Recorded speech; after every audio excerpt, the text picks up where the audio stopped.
Selamat sore anak-anak. Sudah siap untuk beribadah pada sore hari ini? Ya. Semua sudah mandi? Sudah makan? Sudah segar ya untuk memuji Tuhan. Yuk kita bangkit berdiri. Kita mau memulai ibadah pada sore hari ini. Kita mau berdoa kepada Tuhan. Kita mau menyapa Tuhan kita Yesus Kristus dengan pujian Selamat Sore Bapa. Ayo anak-anak ya, kita sungguh-sungguh untuk memuji Tuhan.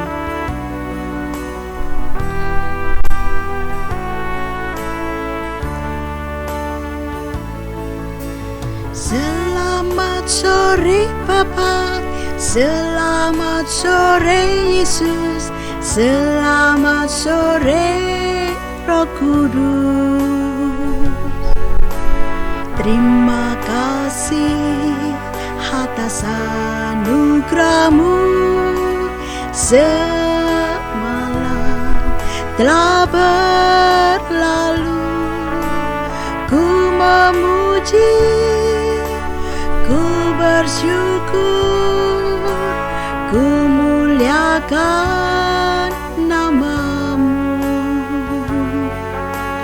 Allah Bapa, Putra dan Roh Kudus, terima kasih. Selamat sore Bapa, selamat sore Yesus, selamat sore Roh Kudus. Terima kasih atas anugerah-Mu, seminggu telah berlalu. Ku memuji, ku bersyukur, ku muliakan nama-Mu. Allah Bapa, Putra dan Roh Kudus, terima kasih. Ayo anak-anak, kita tutup mata, kita lipat tangan, kita mau datang kepada Tuhan. Kita belajar berdoa dengan sungguh-sungguh. Ikuti Tante Retno berdoa ya. Tuhan Yesus, terima kasih atas kesempatan yang indah pada sore hari ini. Kami anak-anak sekolah minggu boleh berkumpul untuk memuji Engkau dan mendengarkan firman kebenaran-Mu. Tuhan, mari Engkau ambil alih setiap acara dalam kebaktian ini dari awal hingga akhirnya. Engkau urapi Tuhan dengan kuasa Roh-Mu supaya ibadah ini boleh berkenan di hadapan-Mu. Kuasa-kuasa iblis, roh main-main, roh tidak sungguh-sungguh, kami usir di dalam nama Tuhan Yesus Kristus. Engkau pergi, darah Yesus berkuasa. Terima kasih Tuhan, dalam nama Tuhan Yesus Kristus kami serahkan doa kami. Haleluya, haleluya, amin. Ya. Anak-anak tetap berdiri ya. Coba anak-anak lihat samping kanan. Wah, lihat samping kiri. Ya. Lihat belakang. Apakah ada kakak, adik, saudara atau teman-teman? Apa semua sudah hadir? Ya, ayo. Kalau masih ada yang belum hadir, ayo ajak kita ya, ajak mereka untuk beribadah kepada Tuhan ya. Ayo kita nyanyikan pujian Ayo Ayo Ayo ke Sekolah Minggu.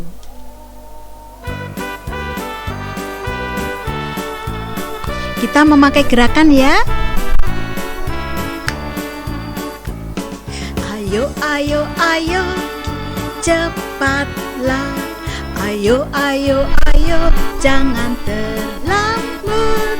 Ayo, ayo, ayo, ikutlah aku pergi ke sekolah minggu. Ayo, ayo, ayo, cepatlah. Ayo, ayo, ayo, jangan terlambat. Ayo, ayo, ayo, ikutlah aku pergi ke sekolah minggu. Burung-burung pun bernyanyi, sialalalalala. Bunga-bunga pun menari, goyang kiri dan kanan. Ayo, ayo, ayo, cepatlah. Ayo, ayo, ayo, jangan terlambat. Ayo, ayo, ayo, ikutlah aku pergi ke sekolah minggu. Ayo, ayo, ayo, cepatlah. Ayo, ayo, ayo, jangan terlambat. Ayo, ayo, ayo, ikutlah aku pergi ke sekolah minggu. Burung-burung pun bernyanyi, sialalalalala. Bunga-bunga pun menari, goyang kiri dan kanan. Ya anak-anak ya, kalau kita rajin ke sekolah minggu, kita akan dekat dengan Tuhan dan kita akan merasakan sukacita senantiasa dalam kehidupan kita ya. Ayo kita tetap bangkit berdiri ya. Kita nyanyikan Yesus di dalam rumahku, kemudian disambung dengan Yesus di dalam hatiku, dan happy ya ya ya, happy.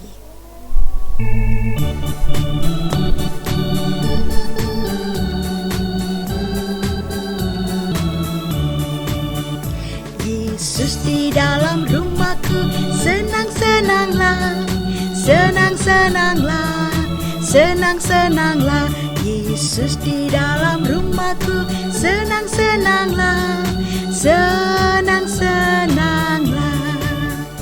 Yesus di dalam hatiku, senang-senanglah, senang-senanglah, senang-senanglah. Yesus di dalam hatiku, senang-senanglah, senang-senanglah. Happy ya ya ya, happy ye ye ye.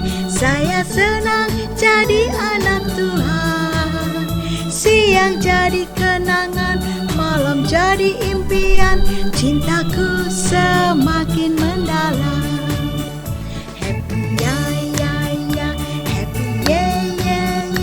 Saya senang jadi anak Tuhan. Siang jadi kenangan, malam jadi impian. Cintaku semakin mendalam. Ya. Kalau kita senantiasa beserta Tuhan, maka kita akan selalu merasakan kebahagiaan ya. Sekarang Tante mau memberikan pengumuman anak-anak. Minggu depan ya, kita masih beribadah sekolah minggu secara online. Jangan lupa ya, pukul 4 sore. Ayo ajak teman-teman kita, saudara kita ya, kakak, adik untuk beribadah supaya kita boleh merasakan sukacita bersama Tuhan ya. Yuk, sekarang kita akan mendengarkan firman Tuhan. Ayo, kita mau nyanyikan pujian firman Tuhan ku dengar ya. Kita nyanyi dengan sungguh-sungguh, kita memohon supaya Tuhan benar-benar mengurapi kita, supaya kita bisa mengerti firman dengan benar. Ayo kita nyanyikan pujian firman Tuhan ku dengar.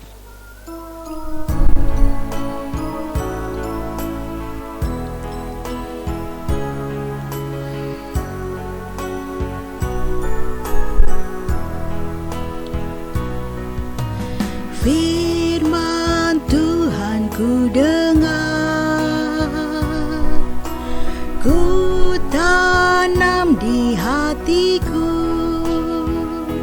ku ingin bertumbuh subur dan berbuah lebat. Yesus tolong padaku. Firman Tuhan ku dengar,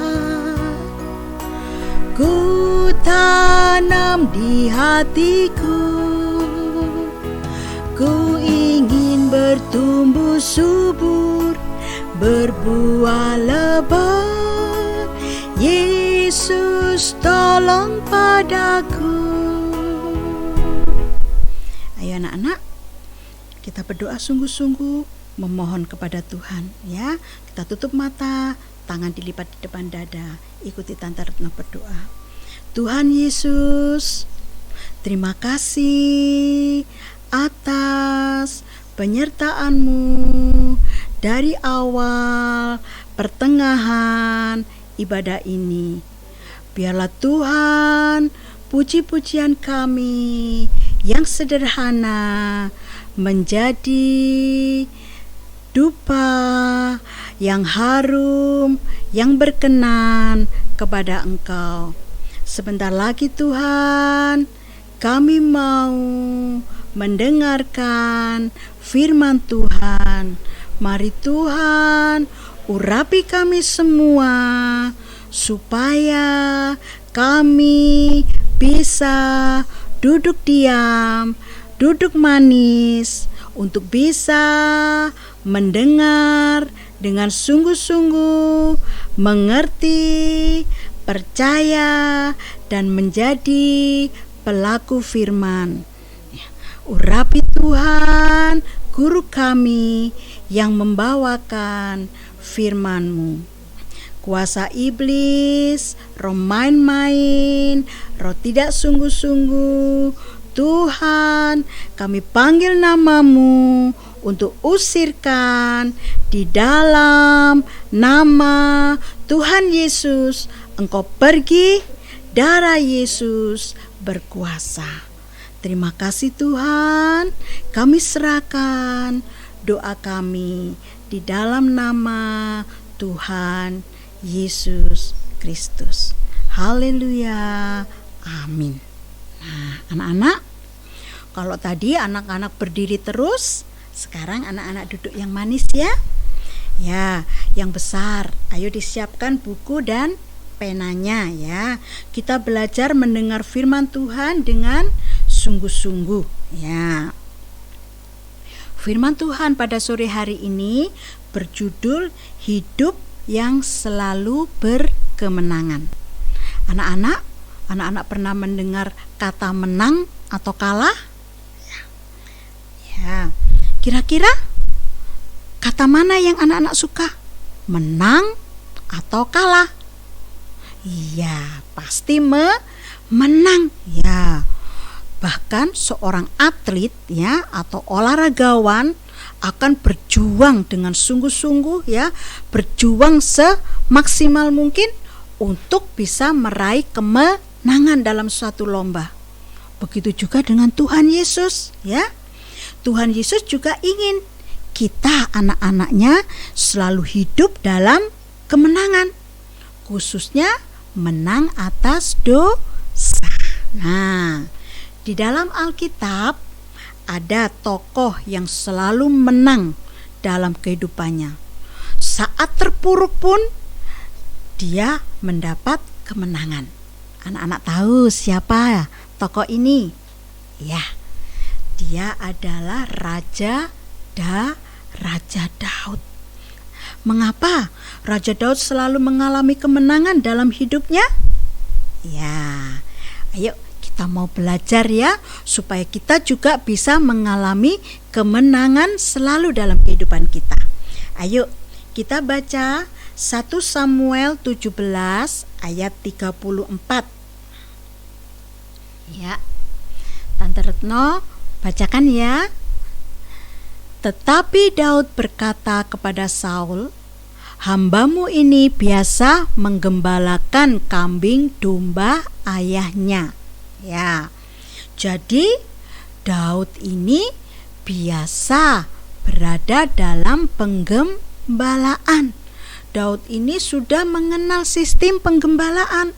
Ya, sehingga Daud mendapat pemeliharaan dan mendapat perlindungan daripada Tuhan. Lu tante, apakah penggembalaan itu? Apakah saya harus membeli kambing, memelihara kambing, ya, supaya hidup dalam penggembalaan? Bukan ya anak-anak ya. Maksudnya hidup dalam penggembalaan ini secara rohani yaitu kita tekun, setia di dalam 3 macam ibadah pokok. Nah, ya, ketekunan dalam 3 macam ibadah pokok. Ya, yang pertama yaitu ketekunan dalam ibadah raya. Apa ibadah raya itu? Persekutuan dengan Allah Roh Kudus dan karunia-karunianya. Ya, ibadah raya ini biasanya dilakukan pada hari Minggu. Nah, di sini Roh Kudus menolong kita untuk setia dan berkobar-kobar dalam ibadah dan pelayanan. Ya, Roh Kudus mendorong kita untuk bersaksi, ya, berani bersaksi untuk tentang kemurahan Tuhan. Itu makanya pada hari Minggu seringkali kita mendengarkan kesaksian. Karena apa?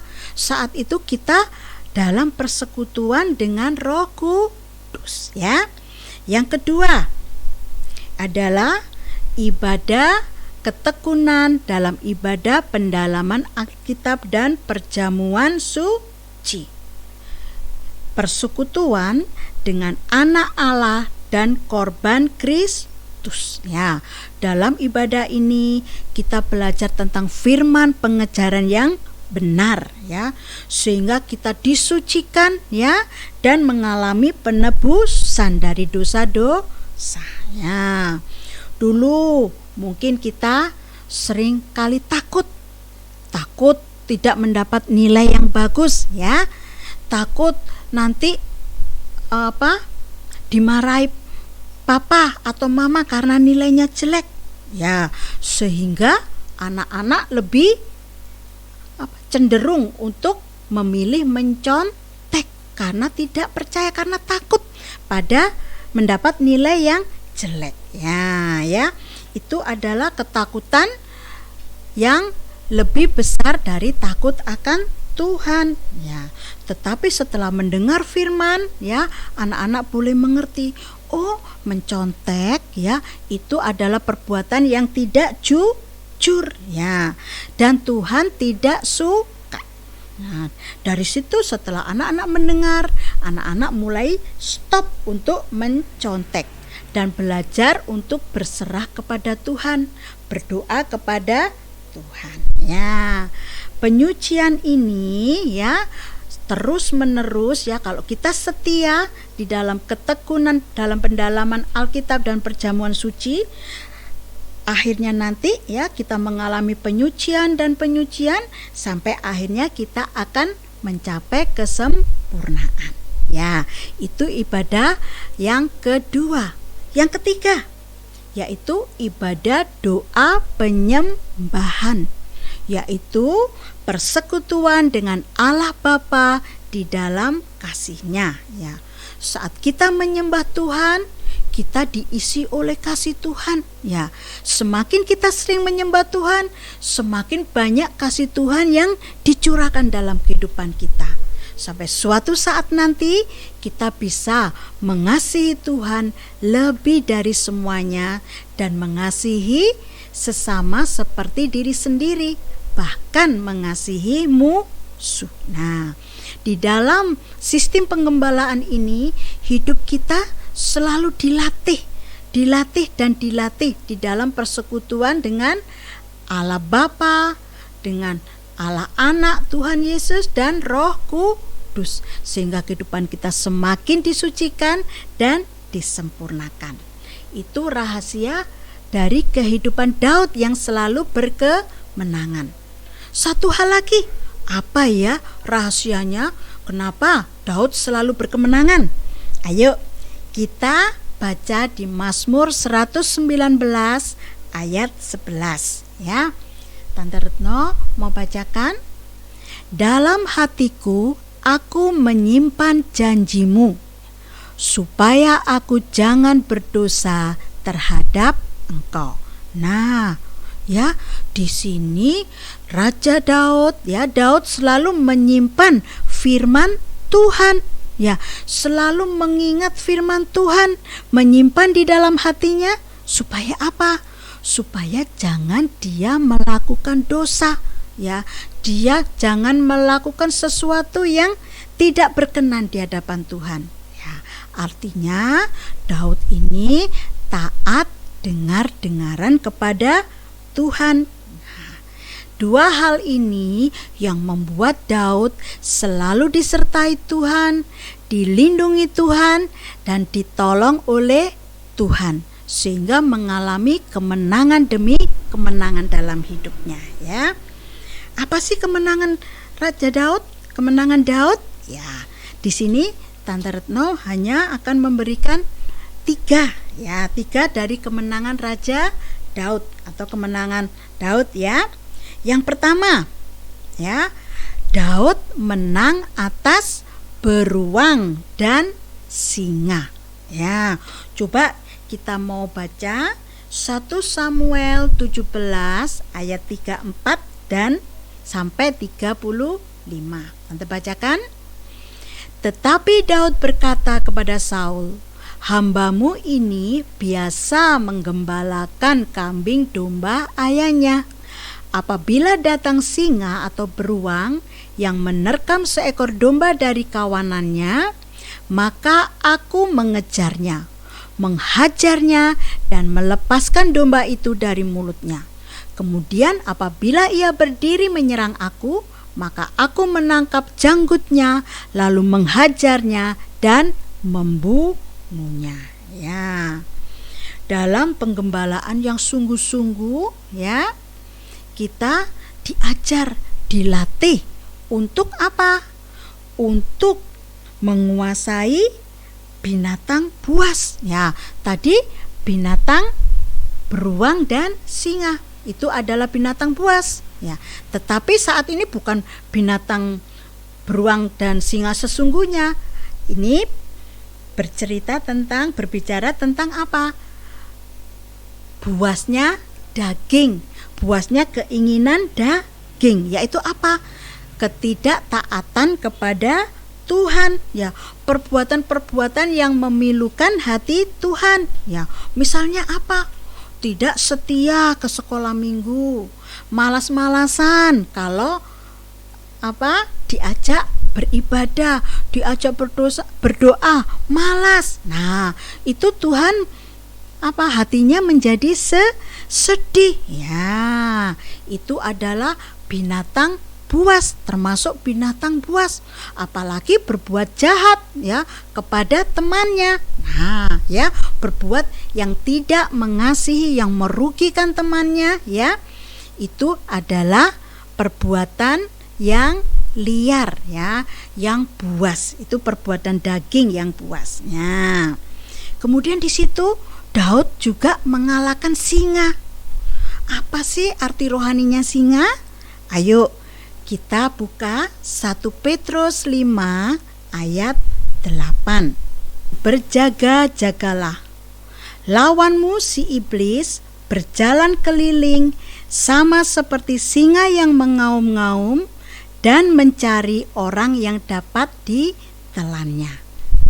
Jadi singa itu gambaran dari iblis, ya, gambaran dari setan yang ingin memakan kita, yang ingin menyeret kita untuk berbuat yang tidak taat kepada Tuhan. Ya, itu ya. Jadi dalam penggembalaan, dengan ketaatan Daud, ya, Daud bisa mengalahkan setan yang seringkali membuat kita takut, tetapi Daud tetap teguh hati, tetap kuat, ya, untuk melawan setan. Ya, itu adalah kemenangan yang pertama. Ya. Kemudian kemenangan Daud yang kedua, yaitu kemenangan atas Goliat, ya, atau kemustahilan. Kenapa kok mustahil? Coba, Goliat itu seorang raksasa yang kuat dan sudah terlatih untuk berperang, ya. Dia adalah prajurit yang baik, ya, prajurit yang hebat. Tetapi Daud tidak pernah belajar tentang perang, ya. Bahkan untuk menggunakan pedang masih kesulitan. Nah, bagaimana Daud bisa menang?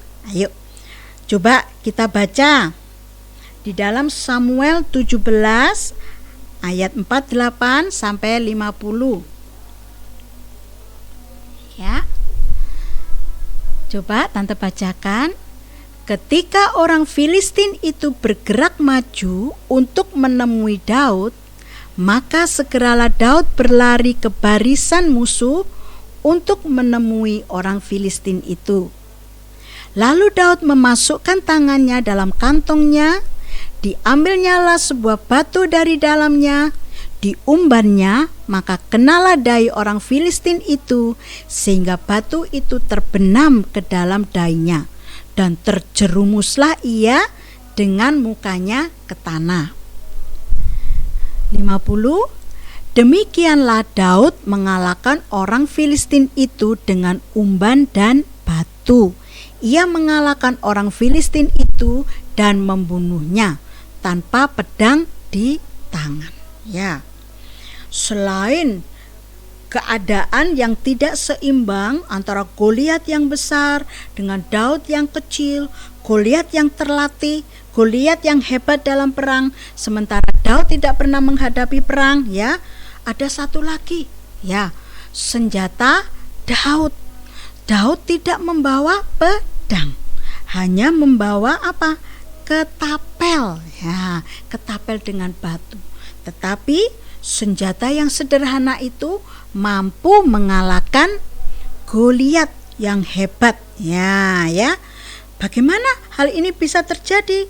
Itu merupakan satu hal yang mustahil. Apa ya yang menyebabkan Daud menang dari Goliat dengan cara yang mustahil? Ayo kita baca 1 Samuel 17 ayat 45. Tetapi Daud berkata kepada orang Filistin itu, "Engkau mendatangi aku dengan pedang dan tombak dan lembing, tetapi aku mendatangi engkau dengan nama Tuhan semesta alam, Allah segala barisan Israel yang kau tantang itu." Nah, ya, di sini perbedaannya. Kalau Goliat tadi berperang dengan kemampuannya, dengan kehebatannya, ya, tetapi Daud berperang dengan nama Tuhan, mengandalkan Tuhan. Daud tahu kalau dia masih lebih kecil daripada Goliat, ya. Daud tidak mempunyai kekuatan yang sehebat Goliat, mempunyai kepandaian sehebat Goliat, tetapi Daud mengandalkan Tuhan. Itu yang membuat Daud menang secara mustahil. Nah, itu kemenangan Daud yang kedua. Coba sekarang apa kemenangan Daud yang ketiga? Kemenangan Daud ketiga adalah kemenangan atas dosa. Ya, Daud seorang raja yang besar dan berkuasa. Dia bisa berbuat apa saja. Ya, suatu hari, ya, dia berbuat sangat jahat. Ya. Dia mengambil milik orang yang dikasihi dan membunuh pemiliknya. Ya, dia mengambil Batsheba, istri Uria, ya, untuk dijadikan istri. Setelah itu Uriahnya dibunuh. Ya, dia menggunakan itu karena kekuasaannya. Ya, tetapi bagi Tuhan hal itu sangat jahat, karena Daud tidak hanya merugikan sesama, tetapi juga mencelakakan, dia sampai membunuh. Nah, ya, makanya Tuhan mengutus Nabi Natan, ya, untuk menegur Raja Daud. Ya, Tuhan masih mengasihi Raja Daud, walaupun dia seharusnya tidak bisa diampuni, tapi Tuhan masih ingin melihat Raja Daud menang, ya. Kalau Raja Daud mau taat dan dengar-dengaran kepada firman Tuhan, ya. Akhirnya Natan datang kepada Raja Daud yang hebat, ya, yang besar, dan menegur Raja Daud atas perbuatannya yang jahat, atas dosanya, ya. Kemudian ternyata Raja Daud yang hebat, yang besar itu mempunyai kerendahan hati, ya. Dia ketika mendengar firman Tuhan, dia mau merendahkan diri, dia mau mengaku dosa kepada Tuhan dan kepada Natan, ya, sesama, ya. Coba kita baca 2 Samuel 12 ayat 13. Ya, tante baca. Lalu berkatalah Daud kepada Natan, "Aku sudah berdosa kepada Tuhan." Dan Natan berkata kepada Daud, "Tuhan telah menjauhkan dosamu itu, engkau tidak akan mati." Ya, karena Daud mau bertobat, ya, mau merendahkan diri di hadapan Tuhan, maka Tuhan mengampuni. Tuhan tidak menghukum Daud. Ya, kembali hubungan Daud dengan Tuhan pulih. Daud menang atas dosa. Ya, begitu juga dengan kita anak-anak, ya. Kalau kita berbuat dosa, kita minta ampun kepada Tuhan dan sesama. Mungkin anak-anak sudah berbuat jahat, ya, merugikan kakak, ya. Anak-anak datang kepada kakak, ya, minta ampun kepada Tuhan dan minta maaf kepada kakak. Mungkin anak-anak sudah marah-marah kepada mama, ya, memaksa meminta mama membelikan sesuatu, ya. Kalau anak-anak sudah sadar, oh itu enggak benar, ya, anak-anak datang kepada Tuhan minta ampun dan minta maaf kepada mama. Maka Tuhan akan mengampuni. Begitu juga dengan hubungan anak-anak dipulihkan, ya. Itu, ya. Kalau kita mau mengalami penyucian, mau mengalami pertobatan, ya, dan pertobatan dalam kehidupan kita, suatu saat nanti kita akan sempurna seperti Tuhan Yesus. Dan pada waktu Tuhan Yesus datang, kita akan bersama-sama Tuhan Yesus selamanya, ya. Anak-anak mau untuk belajar taat, anak-anak mau untuk belajar tergembala, ya, ketekunan dalam 3 macam ibadah, yaitu ketekunan dalam ibadah raya, ketekunan dalam ibadah pendalaman Alkitab dan korban Kristus, dan ketekunan dalam ibadah doa penyembahan. Ayo kita belajar, ya. Seperti Daud, anak-anak juga belajar, tante belajar, anak-anak juga belajar, ya. Biar Roh Kudus membantu kita, menolong kita. Ayo kita bangkit berdiri, kita akan nyanyikan pujian firman Tuhan ku dengar. Kita mau masuk dalam doa.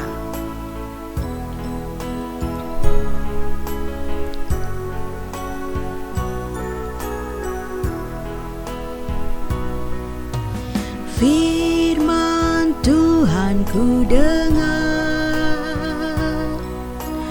ku tanam di hatiku, ku ingin bertumbuh subur dan berbuah lebat. Yesus tolong padaku. Ayo anak-anak, kita berdoa dengan sungguh-sungguh kepada Tuhan.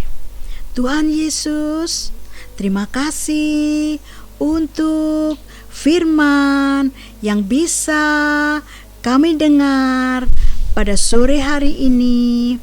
Tuhan, ajar kami yang masih kecil-kecil ini untuk bisa hidup dalam penggembalaanmu, setia ke sekolah minggu, setia dalam 3 macam ibadah, dan juga Tuhan, ajar kami untuk taat, dengar-dengaran kepada Engkau, supaya Tuhan, hidup kami boleh senantiasa mengalami penyertaan-Mu, pertolongan-Mu, dan pemeliharaanmu. Terima kasih Tuhan Yesus. Doa ini kami serahkan di dalam nama Tuhan Yesus Kristus. Haleluya, haleluya, amin. Selamat sore anak-anak. Sampai jumpa.